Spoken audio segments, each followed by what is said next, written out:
Hey everybody, this is Carl Brown from GuitarLessons365.com. Today we're going to take a look at Crash Into Me by the Dave Matthews Band.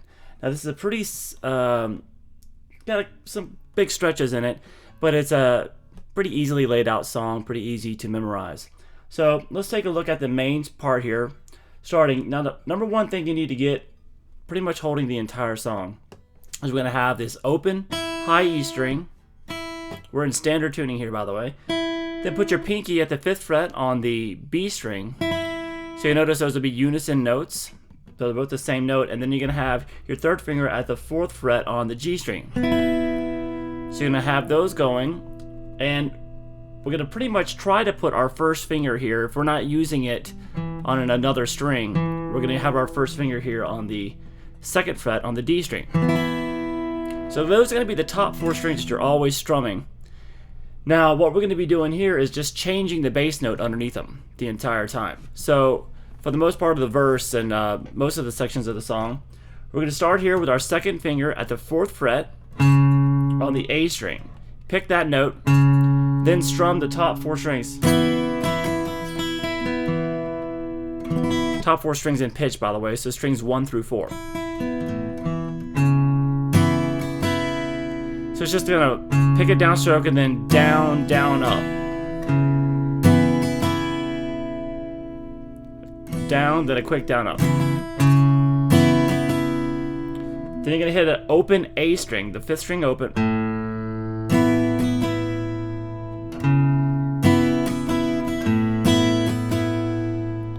Then come over to the B note here, that's on the 5th string here. So now we've moved this 1st finger over to the 5th string at the 2nd fret to play that bass note. So what we're going to do is we're going to use the bottom of that, the tip of that finger, to mute the 4th string.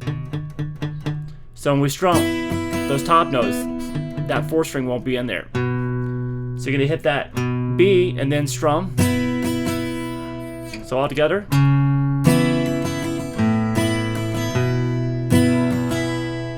And then you're going to come and hit the low E string. And then you're going to bring that finger back down to the 4th string there.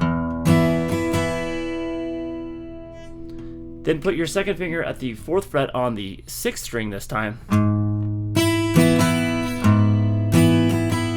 Then the bass note moves to the open A again. Then move your finger over to that B again on the 2nd fret on the 5th string. And you're muting that D string like you were before. Then back down to the low E. When you go to that low E, move that finger back over to the 4th string. Then it starts over just with the note at the 4th fret on the 5th string. So the bass line is.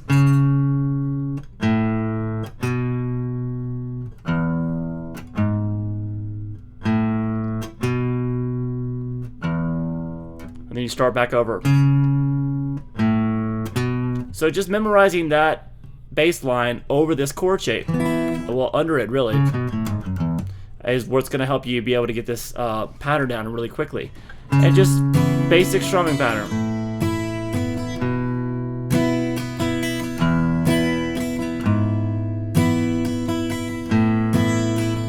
You notice I'm always hitting those bass notes by themselves first before I strum the chord.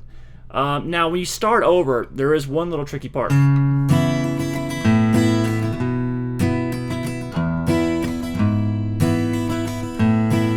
Right here,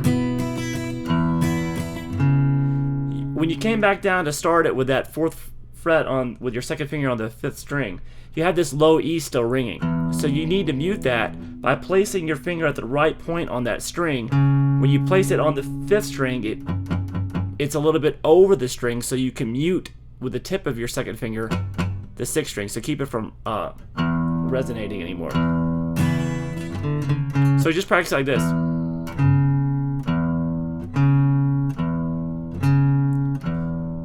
And making sure the mute comes from the 2nd finger. Alright, so that is the main part of the song, which happens majority of the time. And then we have this little.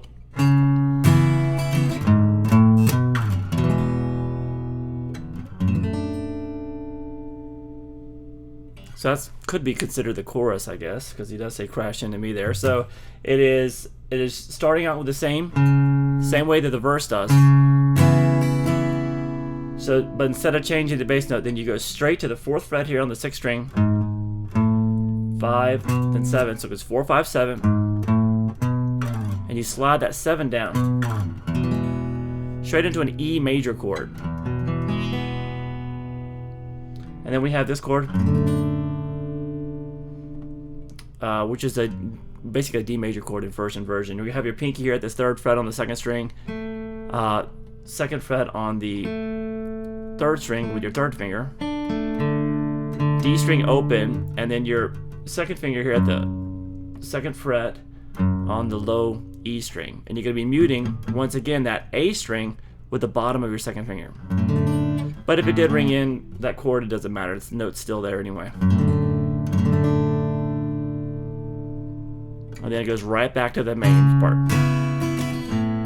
So, 85% of the song is just that first riff we learned. There is one section now when he's doing the In a Boy's Dream, and this is what's going on there.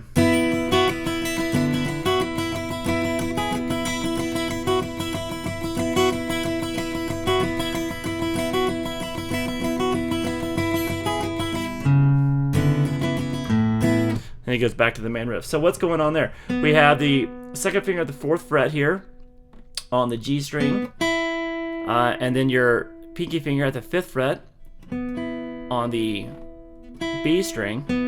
So you need to finger it like that because we're going to have the open high E string with them. And just straight 8th notes, down, up, down, up, down, up, down, up, on just those 3 strings.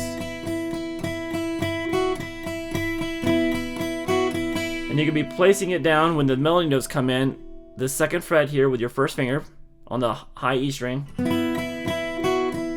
Then again. And then the next melody note is this 4th fret on the high E with your 3rd finger.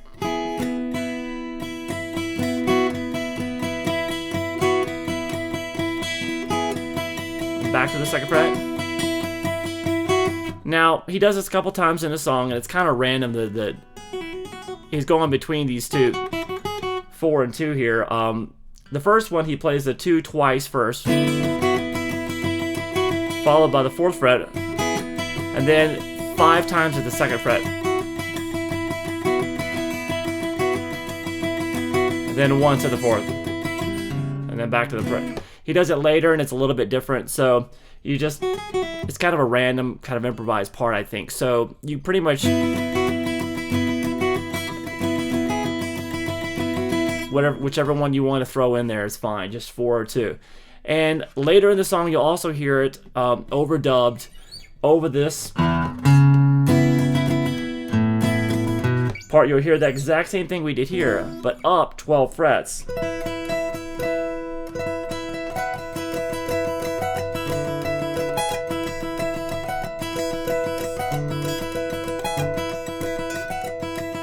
Okay, so you'll hear that going on there too, but for the most part, if you just have one guitar, you'll be sticking with that when he's doing that at the end.